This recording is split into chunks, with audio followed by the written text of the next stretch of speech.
Today I'm going to go into a mix of films I've seen recently that I don't think really deserve videos, only because some of them are good fun films, but there's not much to talk about with them. There's just not.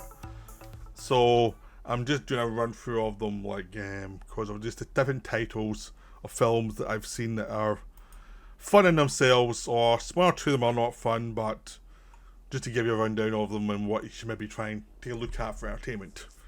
So I'm going to start off with Abigail.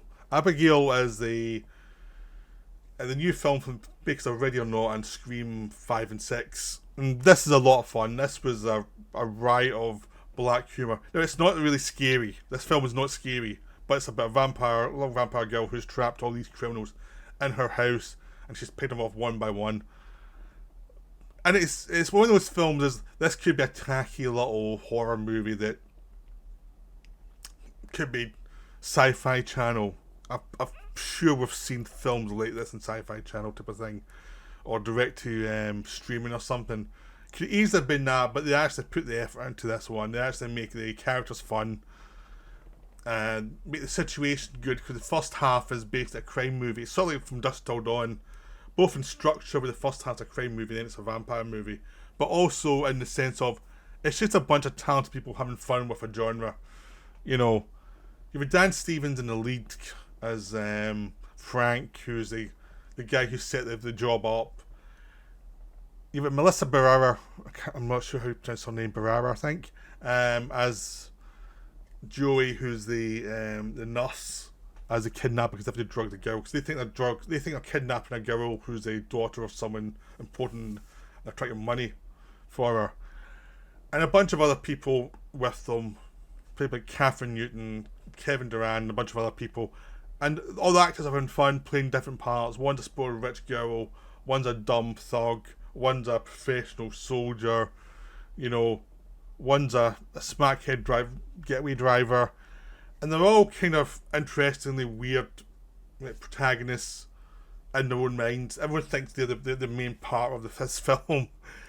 And it's really about the interactions between the little girl and these characters, and switching from them feeling near the alphas to being the prey, and a bunch of other little changes around of the little switches on the situation as we go on. It's just a lot of fun. It's really enjoyable. There's some really good humour. All the actors know they can't camp it up, but they can have a lot of fun with the parts, and they play it to perfection. It's a very enjoyable film that's probably very rewatchable, because it's just so many funny little strange bits of character beats in there. I mean, it reminds me a lot of Tremors as well, where even though this is a lot more blood, it is just a bunch of character actors getting to do some fun stuff within a genre. Really, that kind of thing, which is endlessly replayable, And the writers give them little things to do that always keeps them interesting. So Abigail was just so much better than it needs to be. And it's much more like Ready or Not than really a sense of, that was a similar kind of film where the makers of it had a lot of fun with the setup and the switching things around slowly over time. Next is The Fall Guy, the remake of the Lee Majors TV show from the 80s. This is the first bomb of the summer season. Well, it's not really a bomb, it's just disappointing for the studio, which is a shame, because it's a really enjoyable film. I had a blast with this one. It's basically a romantic comedy with some action, and it's got a lot of comedy, just a lot of comedic moments. There's a detective story, and I think the problem with this is the way it was sold. It was sold basically as a insider thing, and a lot of people thought, Hollywood congratulate itself, I don't want to see this. And also, it's a detective story, and detective stories feel very TV nowadays. And I think a lot, plus a remake of a TV show, I think all the little things that would make people wait till it's in streaming hurt the film, even though when you catch it in streaming, it'll probably do really well. This is one of those films that is going to do well over time. It's just, at the moment, it's a little bit underrated, because it just didn't connect with the zeitgeist. Abigail was the same. Abigail came out and didn't connect at all. and it was really well made. It's, both of our sides, like, you can do everything right in a film, but if something's up the concept at this time, people don't want to see it, you're dead anyway. And both these films had that problem. But Abigail was a much cheaper film. The Fall Guy was a bigger film, and I think it's just the feeling of Hollywood's not very popular just now because it feels very smug. And then suddenly doing a film about Hollywood, I think it just turned a lot of people off. But it's going to do well when it hits streaming. I mean, I think if we're still in the DVD markets and the Blu-ray markets before the streaming really hit, this would do a lot better in streaming, a lot better than that, make a lot of money in that. Now with streaming, it's harder to make money in the secondary markets, which might hurt this as well, but who knows. But it'll do well long term though, because it's a well-made film. Now we have the Ministry of Ungentlemanly Warfare, which is a film that's it's this weird thing. It's released in America, but over here it's coming straight to Prime, and it's been split for the cost, I think, and there's lots of weird things when the financing, which means it's partly a streaming release and partly a film release. So it never really did that well, but it doesn't really matter because it's going to Amazon anyway. And it's a fun movie. It's one of those perfect 3-star film movies where you've got a lot of fun actors enjoying themselves in a genre film, sort of like Fall Guy and Abigail, but not as good as those two. But it still works as a World War II movie. If you've seen these World War II movies on Saturday afternoon, Easter weekend, it's one of those films. It's got a bit more blood than normal for these films.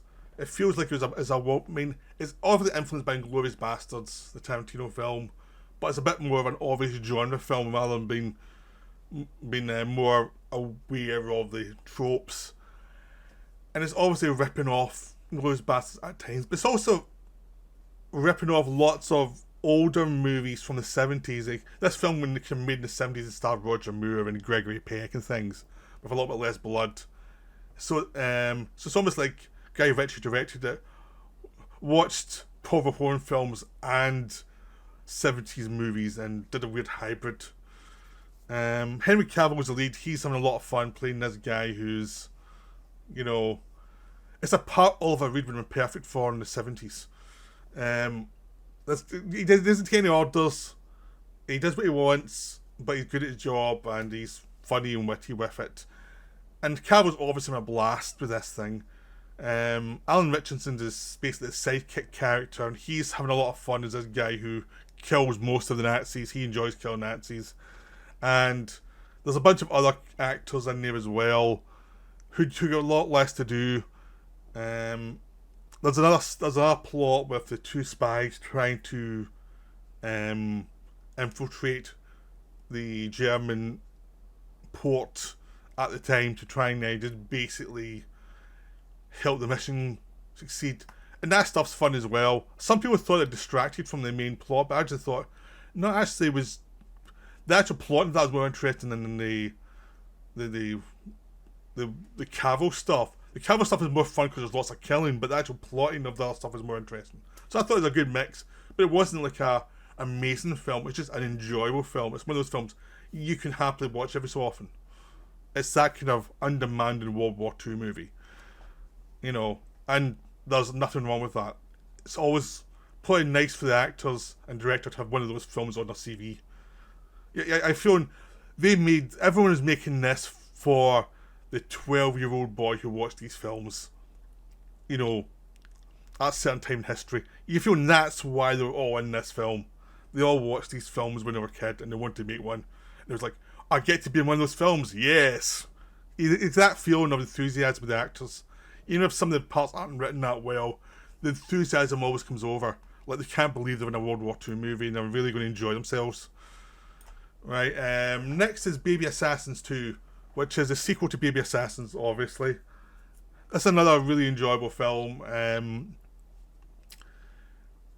In some ways it's better than the original, in some ways it's worse.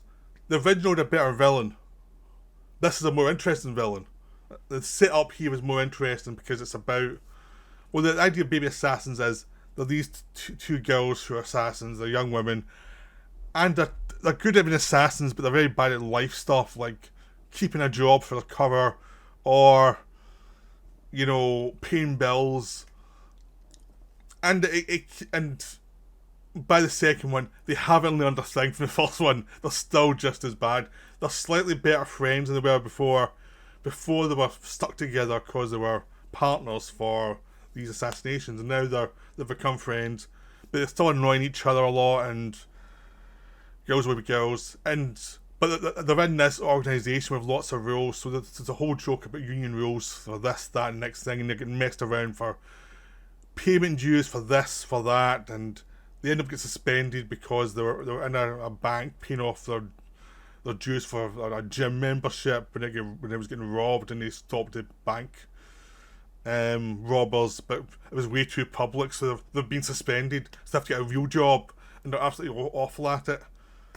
At the same time, these two other assassins, these two brothers assassins, are freelancers, and it's hard going for them as well, because they have to rely on jobs coming in, and it's not always easy pickings, and they start the film off with an assassination going wrong, and you follow them through the film as well, as the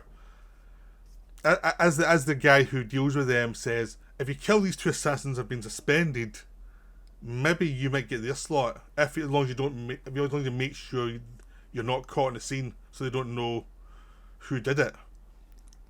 That assassination attempt goes wrong, and all hell breaks loose, and that's when the film becomes a lot of fun in an action movie way. Before then, it's a lot of fun in a kind of character way as you watch these 4 different characters bumble around and make a total hash of their lives. And so you have this fun set of, you have a one set who are not stuck by regulations and they're miserable, and you have people who actually have the regular jobs who have all the regulations to deal with and they're miserable, and it's just this thing about workplace comedy of different things that make you miserable. But it's very enjoyable. I'd highly recommend Baby Assassins 2. If you liked the first one, just go to watch the second one. There's a third one coming out this year. And why not? Because it's obviously the people making it understand what they're doing. Now we have Leviathan, which was the monster movie from the late 80s, starring Peter Weller and Richard Crenna, directed by George Pantomos. I can't remember. It's a film that we came out just before The Abyss. That was a monster movie version of Burn Underwater. It's better than Deep Star 6, which was a really bad film but very enjoyable. It's nowhere near as good as Abyss. And it's one of those ones where you've got lots of fun character actors doing little bits of fun character actor stuff. You've got an interesting villain set up, but for some reason it still doesn't pay off the way it should, and mainly it's to do with plotting.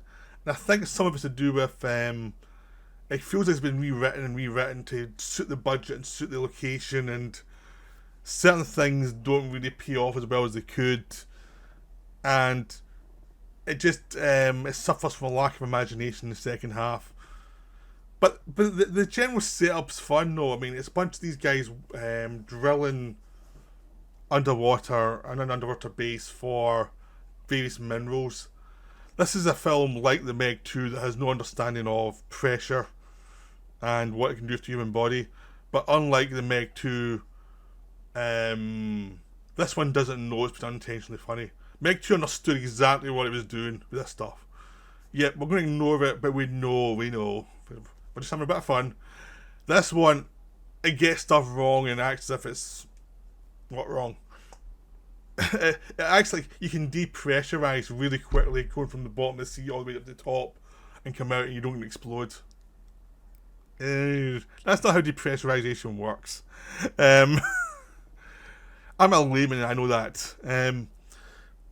There's nice little things, like Peter Wells' character is in charge, but he's a geologist and he's put in charge of this thing to help up the scale of the mining. But he's a weird eccentric guy who you see sewn at the start, and he's doing a bunch of different things, and he's not very good at being a discipline basically. So people kind of take advantage, like the Doc, played by Richard Crenna, who's eccentric, whose career's been ruined, he's stuck down here, doesn't want to be there, but he's very amused by his status in life. Crenna's having a lot of fun. I mean, Crenna worked with the director on Rambo Part 2, and Weller worked with the director on Of Unknown Origin. So they both know the director, and both of them are very relaxed and are doing lots of fun little character bits whenever they can, and very enjoyable. Daniel Stern is the obnoxious six-pack who causes all the problems by being a moron, but he's having fun too. Hector Alonso as the kind of technical wizard. Amanda Pays is the Ripley clone, and she's the least interesting stuff to do.